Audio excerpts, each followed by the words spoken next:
Potions, those little baubles that pop up in every single fantasy role-playing game, the things that you chug at your final moment to dodge death, the things that are just, ubiquitous in every fantasy shop and role-playing game, and I'm gonna be honest with you, they kinda suck as an RPG consumable. Hello everyone, I'm Kyle, I'm the Dork. Welcome to Desks and Dorks. Couple things, YouTube pleasantries, they go a long way for us. If you feel like we are deserving of said YouTube pleasantries, the best way to support us is to go get our games. You can get digital copies over on itch, or you can use the links in the description below to get physical copies. They look right on your coffee table or your bookshelf. There's also a link to our Discord if you want to talk a little bit more about RPG design or tell me why I'm wrong about potions. This is going to be a little bit more informal. I usually talk about history, but I really want to talk about the issues that I have with potions because I was thinking about it and I was like, man, this is something I really want to discuss. And so first is the issues with their construction. You see, when we are talking about fantasy potions in general, they are mostly made of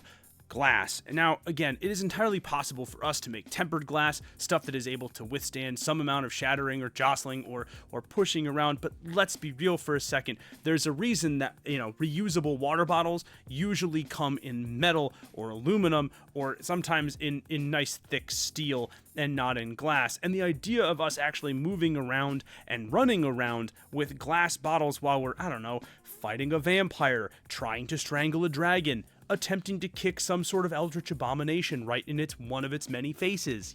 One of those things is patently ridiculous, especially considering that for some reason, no matter what combat system we engage in, those things don't break. And yes, as you can see on this picture, where you can have tempered glass or something along those lines, but then it's far heavier and far more expensive than what the potion shops seem to be churning out at a really, really unreasonable rate. And so there's some more issues, and that's the issue with storage. If you have worked in the medical care field or in the science field, you know that it's really difficult to hold and store a vast quantity of glass containers, like, beakers, vases, potions. All of that winds up making this a really difficult issue. I spent a very long portion of my life hiking and backpacking in and around mountains in Appalachia, and I can tell you right now, glass water bottles don't store very well. Now, again, you've got pouches for your water bottles, stuff that you can use to hold them on the sides, but let's be real for a second. If you're a young, starting out adventurer, where are you going to store that stuff? And how are you going to keep from it rolling around? There's also the issue of weight. I actually used some math. Gross, because I hate math, but I used some math to actually talk about another issue with storage, and that's a lot of the extra weight. So when factoring in a tempered glass bottle, a average 12-ounce bottle of water, or a 10-ounce bottle of water, I should say, weighs anywhere from about 1 to 2 pounds, or 0.45 to 0.91 kilograms if you're not using freedom units, and that's when it's filled with water. It's heavier when it has more dense and viscous fluids in them, and something about the way that fantasy potions look always makes me think that they're far more viscous and dense than water, but that's just me. But that means that an average adventurer carrying like 4 to 5 potions is hiking around 10 pounds worth of extra stuff, and that does add up, especially if you wind up having multiple different potions for multiple different encounters. Like, depending on the role-playing game, you might have those things.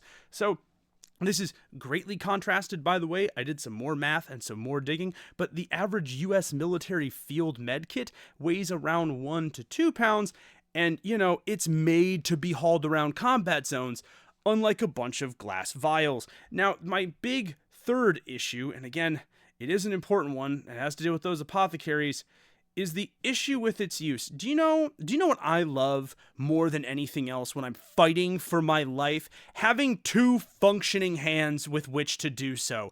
Seriously, you are usually fighting in the middle of a battle with a sword and a shield, dual-wielding katanas if you want to look like an edgy Kingdom Hearts character or something along those lines.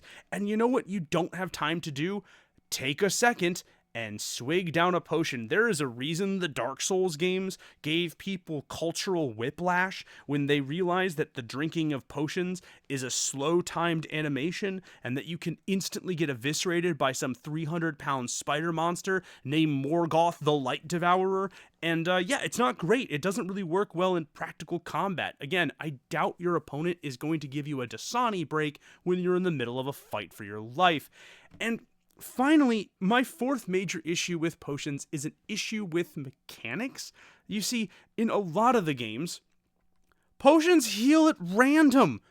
Why do they heal at random in a lot of games? Please, for the love of all that's good and holy, stop making randomized potions for healing. It's fine if you make a potion with random effects like the Wabbajack staff from Skyrim or whatever, but you could make it as a potion.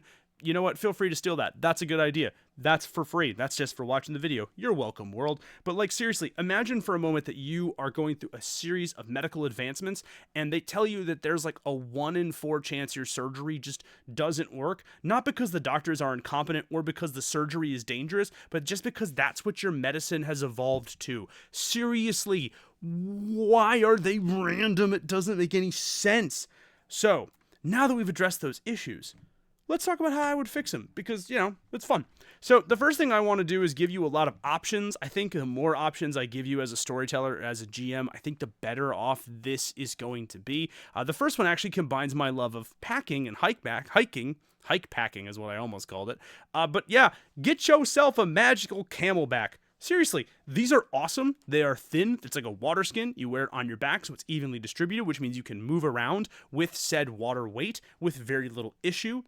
You can drink the potion while you're fighting and have both of your hands readily available, and they can even be made so thin that they go underneath your backpack as a layer between whatever you're wearing and then the pack, and then your actual backpack itself, which means it's not hard for us to protect this. I imagine for a moment that this could be something every adventurer has access to, and that it could be filled up at like something between an alchemical like workshop and a brewery. I mean, seriously, think about this, right? An alchemist and a brew pub already have a lot of the same equipment. How cool would it be in our world to every so often, instead of buying potions for really expensive and exorbitant rates, having like a refillable pack that might actually cut down on the cost for the players, and you get your hands free. You can actually fight. I don't have to worry about the weight distribution. You could walk around with it. You can shield it with the stuff on your back. It's awesome. None of the combat problems. Totally worth doing. Option 2 is we get some mother truckin' magic Tide Pods, baby. Seriously, you cannot tell me that would not go hard as a concept. No, not you, Zoomers. Stop with the brain rot. But seriously, you can't tell me that in a world where we can make magical, highly functioning, intelligent stone golems, you cannot make a magic healing Tide Pod for me. Just make it a condensed version of a potion, pop it in, take a bite, let it do its work. See, that's much easier than like drinking it. You just chew on it while you're fighting, and then you're good. You're good to go. It's not like a big, long drinking process, right? I want you, if you're a wizard, to get your priorities right and make me some magical healing Tide Pods on the double, please. And our last option, and this is one that I really like, is imagine that you were tying in the concept of healing consumables to the theme of the world that you're making, right? Now, this is actually a more serious suggestion as a creative, as a game master, as somebody who writes games for a living. But think for a moment about like a world that exists entirely underwater with a vast ecosystem that is connected between the players, the underwater characters, and the regular sea beasts that they're with them. Imagine they have a companion like a magic sea urchin or something that when it shoots its spines into the player, it creates a vast regenerative action, allowing the player to continue to live. Also, I just thought this was kind of a neat little sea urchin anatomy thing, so we all get to learn a little bit about Aristotle's lantern. I think that's kind of cool. And last but certainly not least, option 4, I just wanted to give you my personal favorite interpretation of potions that exists in popular media, and that actually occurred in the original Ravnica cycle, back when Wizards of the Coast cared about their story when it came to magic. Shout out to Corey J. Herndon. Thanks, Corey. But in Ravnica, there is a system of potions that don't heal because of magic. All they do is it's a form of both magic and biomancy, which is kind of like magic science, where it just accelerates the natural healing in a person's body. Kind of like what Recovery Girl does in My Hero Academia. If you've ever watched that show, shout out to the kids that I teach for putting me onto that show. It was a pretty interesting quirk. But the idea of this healing is that it, accelerates your body's natural ability. However, because your body is only capable of doing so much naturally, if you drink too many of them, or if the injuries are too great, your body tends to do this, which I think is a really interesting and compelling way to make healing magic in the form of those potions and consumables to be part of your game world in an intriguing way for your story. And ultimately, that's kind of what I want you to think about. As much fun as it is for me to riff on tropes like this one, I do think it's really important for us to consider that when you're playing with the conventions of the game world that you make, you can really add a lot to its flavor, to its themes, and to your players' buy-in and investment of the world that you create. And with that out of the way, oh, and how to fix the randomness thing. Don't make it random. Just make it a set amount. Not rocket science. All right, and with that out of the way, folks, thank you so much for joining us. I know it's a shorter one, but I wanted to get a shorter one out while I'm working on our next big history and games video. Thank you again to everybody who is blowing up the one that we did on Demons and Devils. I really appreciate all of the views on that one. I took a big risk. The algorithm, I think, unfortunately spiked our view count a little bit into the ground, but it's been really nice to have everybody who's commenting on it really enjoy it. So I sincerely appreciate it. Thank you all so much for that. But again, if you guys have enjoyed this, again, the likes, the shares, the comments, the subscribes, all of the YouTube pleasantries go quite a long way. If you really want to give us some love, QR code will take you right to the itch.io store. Of course, the links to that are in the description below. But until next time, I am Kyle for Desks and Dorks. You guys are absolutely amazing. And I'll see you in the next one. Peace.